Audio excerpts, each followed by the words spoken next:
about the first bit about actual final product. What we're doing instead is having you develop the skills that we think you need really to do well in an academic essay for a university. And so what we've done is we've taken the kinds of skills you need to do well at a university essay and divided them up into a number of mini assignments. And so over the course of the term with us, you're going to do a number of these mini assignments. And the first one we're focusing on is research.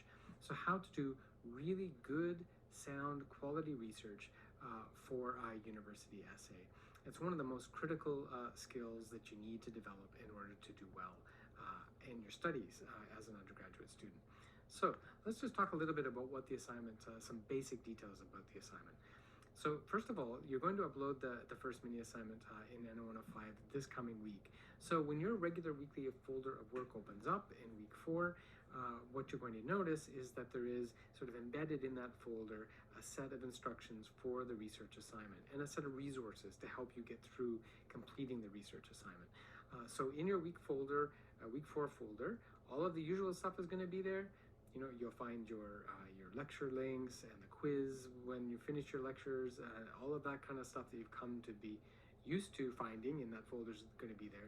But also in addition to that, there's going to be some extra stuff to help you do your first mini assignment, this research assignment.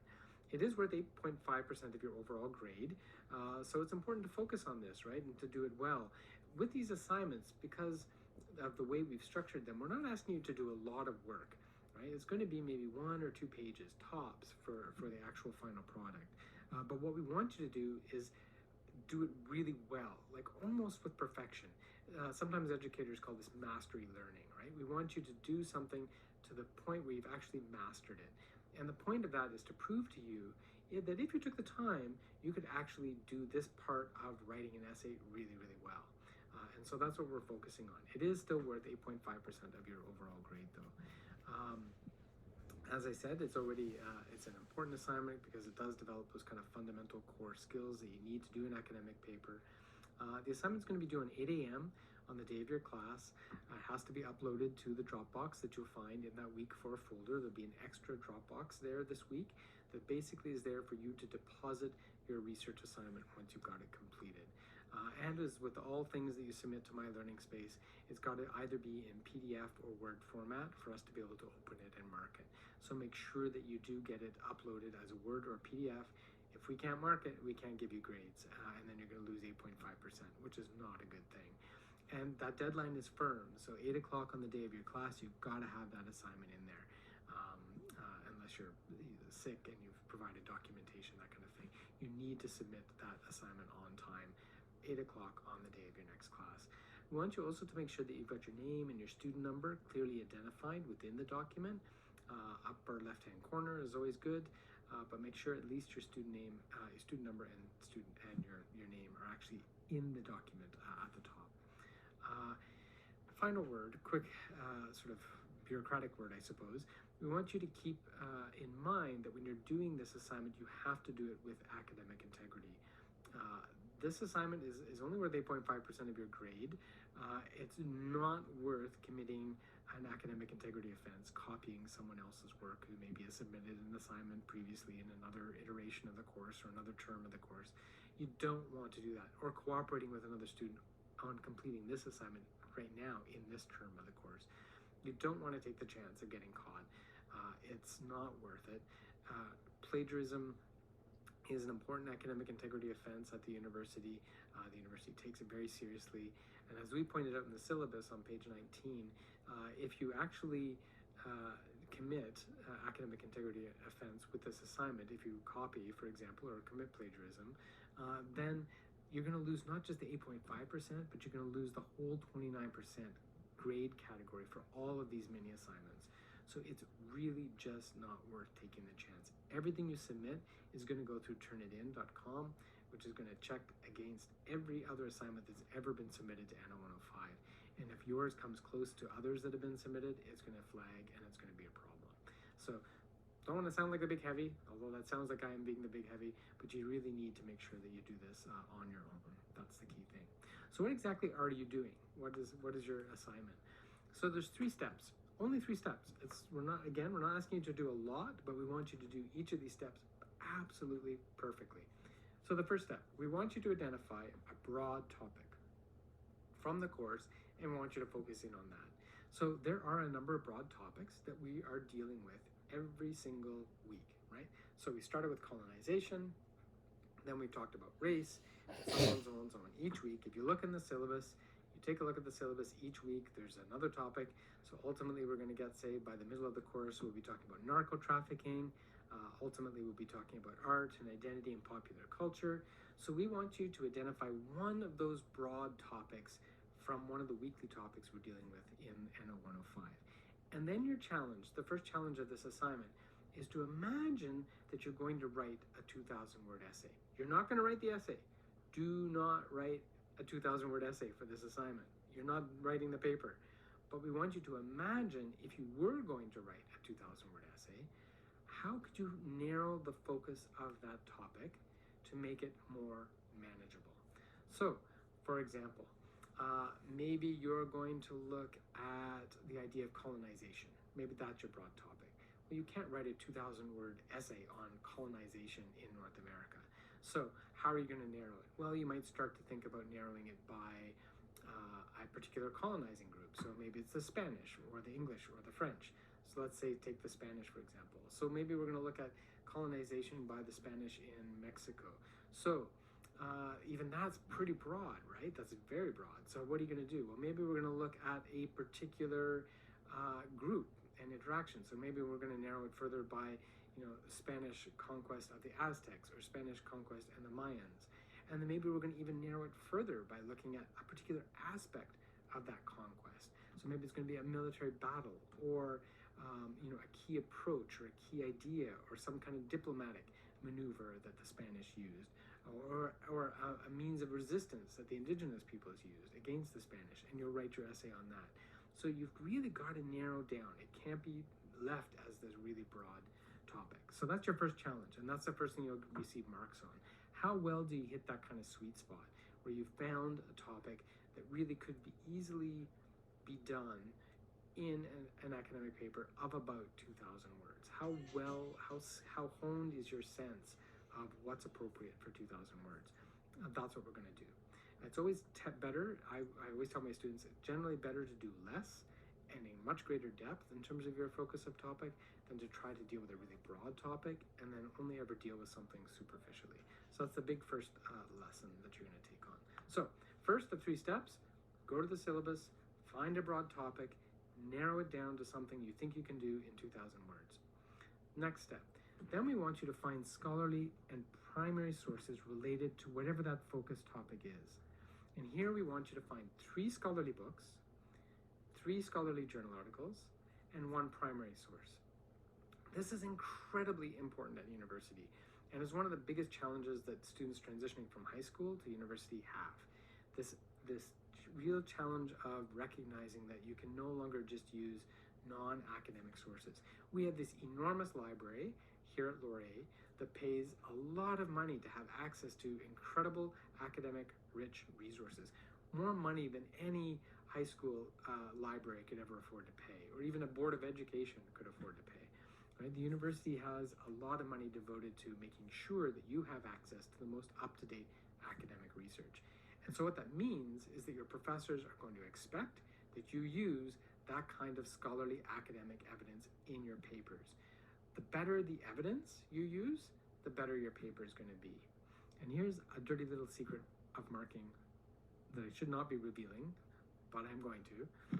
When your professors mark your paper, a lot of them, the very first thing they do, one of the very first things I do, is I turn right to the back of the essay and I look at the sources that you've used. And I say to myself, are these really good academic sources?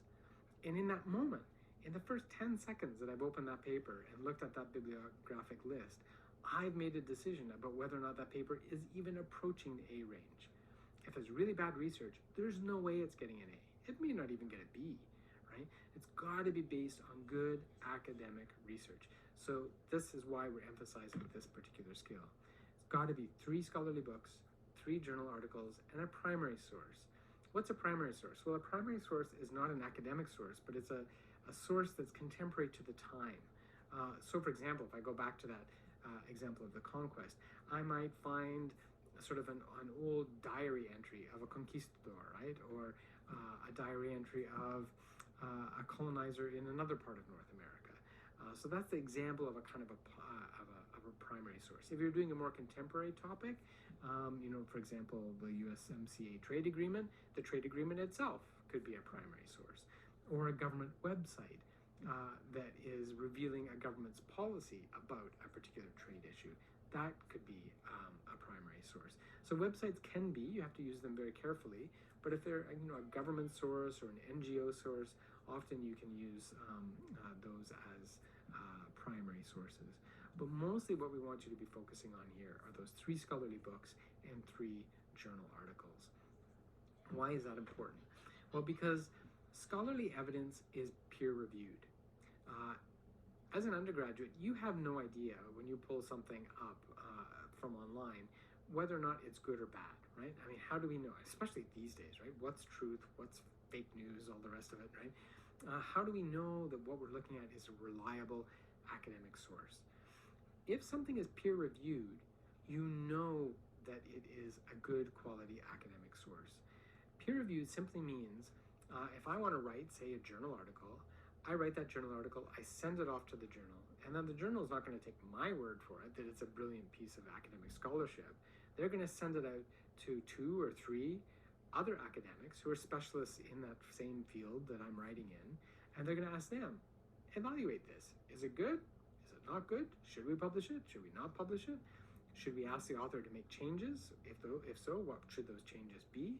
Right? So that whole peer review process is kind of like a stamp of approval on what you're reading. So if you're reading academic literature from a peer-reviewed journal, you know that other academics who are experts on that topic have looked at that research and have said it's worthwhile, it's good. So that's a key thing to think about, right? Journal literature, you want to always be using peer-reviewed journals. Books are a little bit trickier, right? Books can be tricky. The students will often assume that every book that's in the university library is an academic book.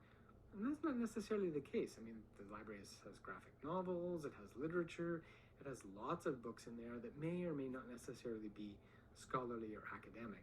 It's certainly going to have way more academic books than you might find in your public library, for example, but you're not going to be guaranteed 100% that book is, in fact, a scholarly book.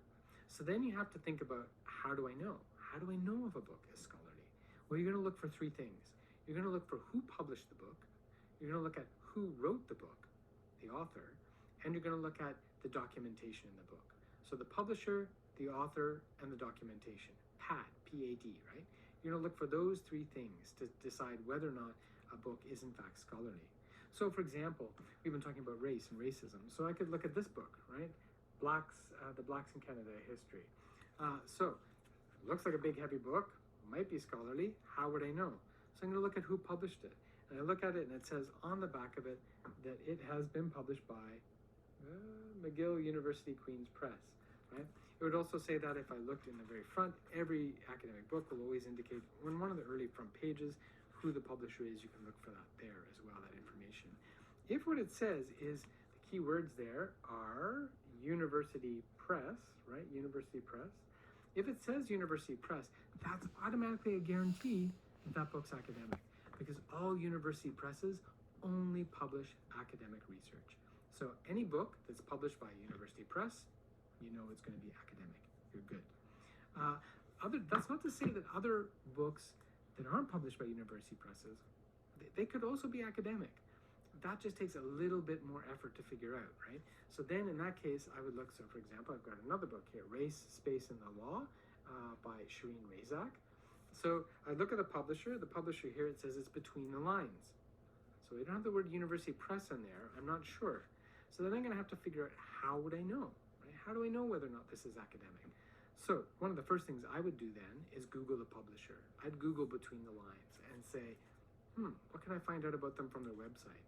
And if they're an academic publisher, they will scream it on their website somewhere that they are a leading academic publisher of subject in the following subjects, and then they'll usually identify areas where they have expertise in publishing particular themes, that kind of thing. So who's the publisher? If it's a university press, you know for sure. If it's not, then you got to do a little bit of extra research, Google the publisher, try to find out. I would also then Google the author, and I would try to find out who Shireen Razak is. And very quickly, I would find out that she's a leading academic, she's a leading critical race theorist in Canada from the University of Toronto. So that would be another sign.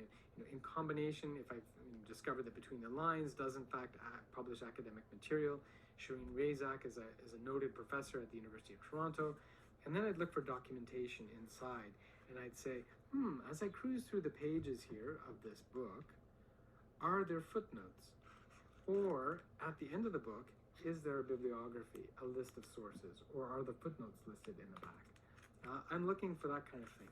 If you find footnotes and or a bibliography or endnotes or however they're organizing that kind of documentation in the book, this is also a sign that it's a good academic book.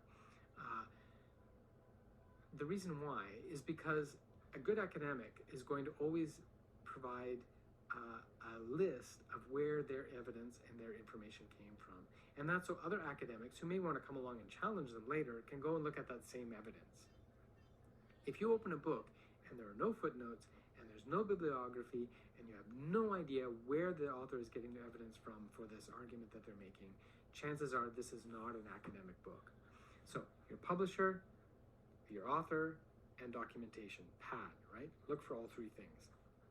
So when you're finding those scholarly books, that's what you need to look for. Who published it? Who wrote it? And is there good documentation accounting for the evidence that the book is based on? Journal articles, again, here we're just looking for material that's been published in an academic journal that's available usually through the library's database and website. And as I'll show you in just a second, the website on the University Library actually allows you to filter your search results to limit them just to peer-reviewed literature. So that's a fairly easy thing to do. So let's maybe take a look at that. Let's go. I'm just going to, if you give me 1 second, I'm going to call up the University Library.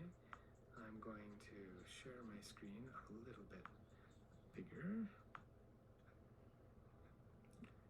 Okay, and actually, let's just come bring it down a bit. Yeah, okay.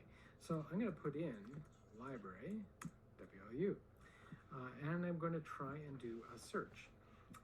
Let's see. So this week we've been talking about race. So let's do an advanced search. I'm going to make that because that's going to give me more options as I'm trying to research. Move that off to the side.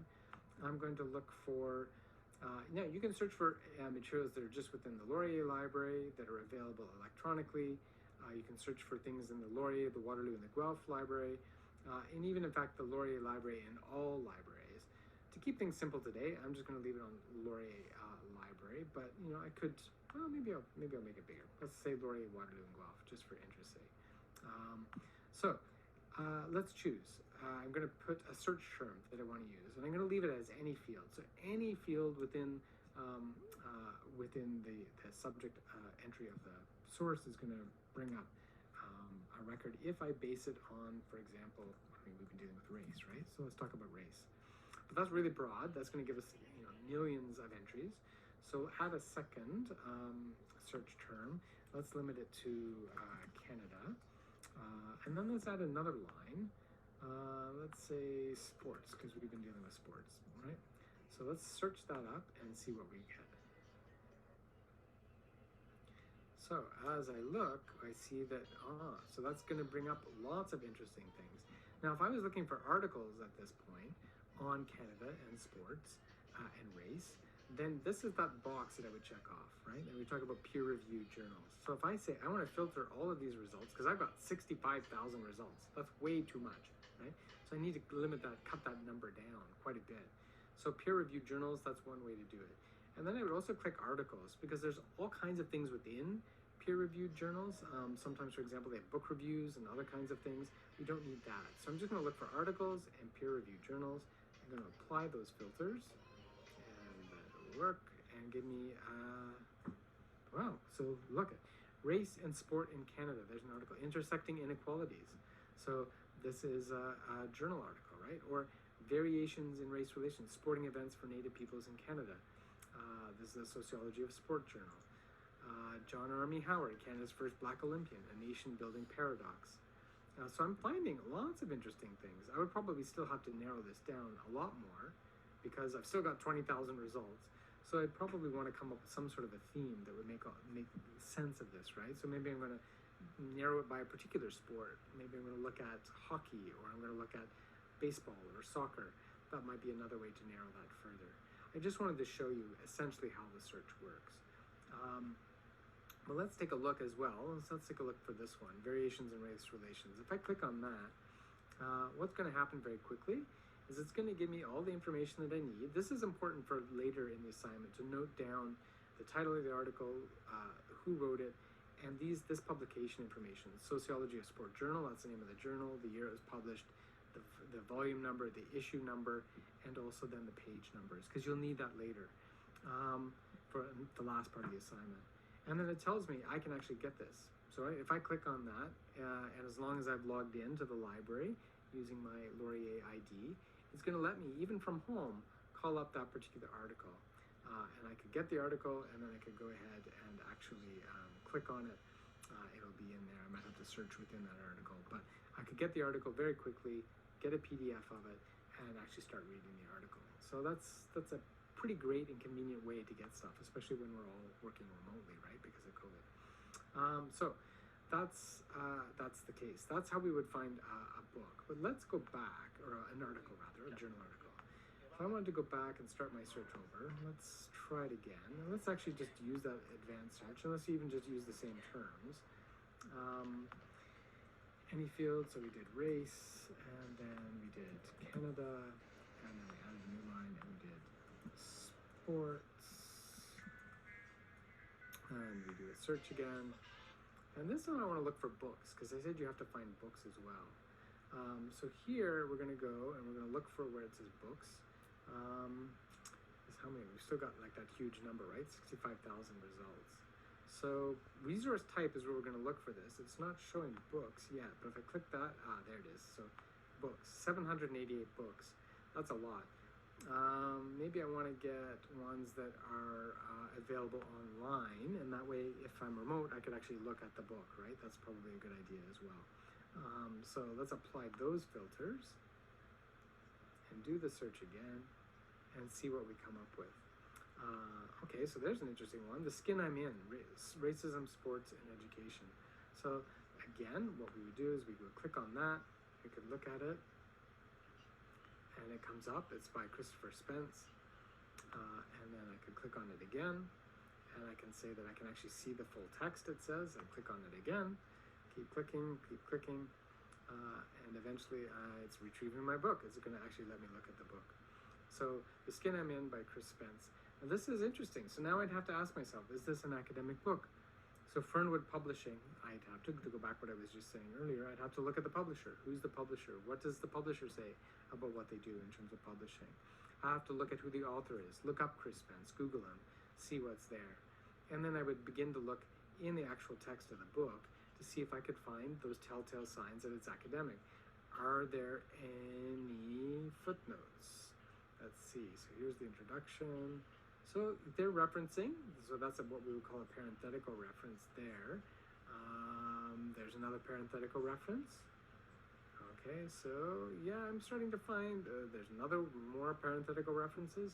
So yeah, so this has not got footnotes, but it does have references in it referring me to other information. And I'm guessing if that's the case, and we go to the end of the book, I'm probably going to find a bibliography that provides all of the information that they used to write the book. So it's not a guarantee, it's not a University Press published book, but I think if I looked at this, I would probably find that based on the fact that there's so much documentation in it, based on the fact that I know as an academic that Fernwood does publish, it publishes some non-academic stuff, but it also publishes a lot of academic work.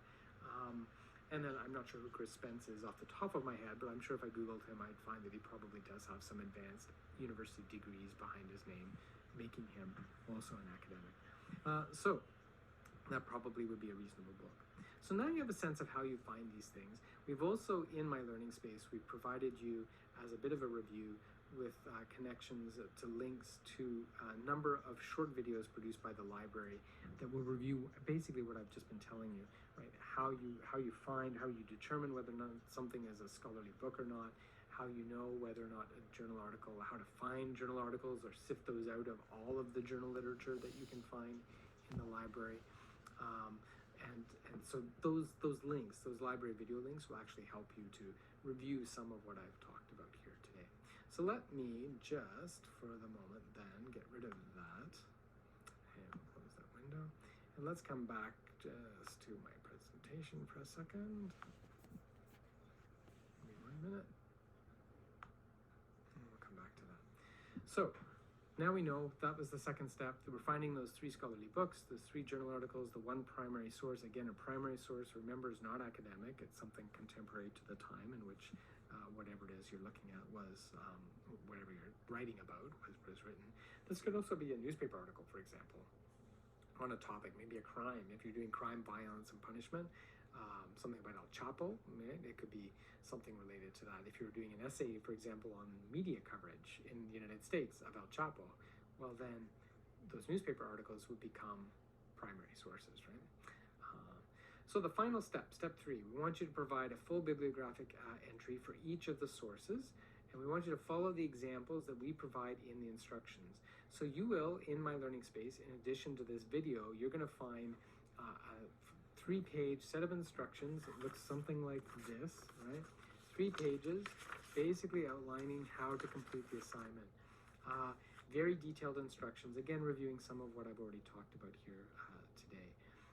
Go through those instructions, download them, make sure you're following them, and you will see in those instructions that, in fact, we provide an example of what a bibliographic entry should look like for a journal article. So there's the journal article, right? Authors' names, name of the article, name of the journal, volume number, issue number, the year it was published, and then the page numbers. And for a book, this is an example of a book. So again, the author's name, the title of the book, who published it, the University of British Columbia Press, and then the year it was published. So those are the kind of key information. You're going to take from your sources the kind of key information that you need to be able to fill out those bibliographic entries, to follow those examples.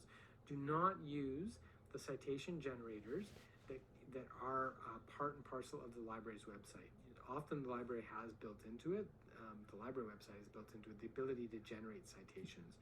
We want you to craft these citations on your own, following specifically just the examples that are on the instruction sheet, right? That's what you're looking for. You're going to follow the instructions, the examples in the instruction sheet.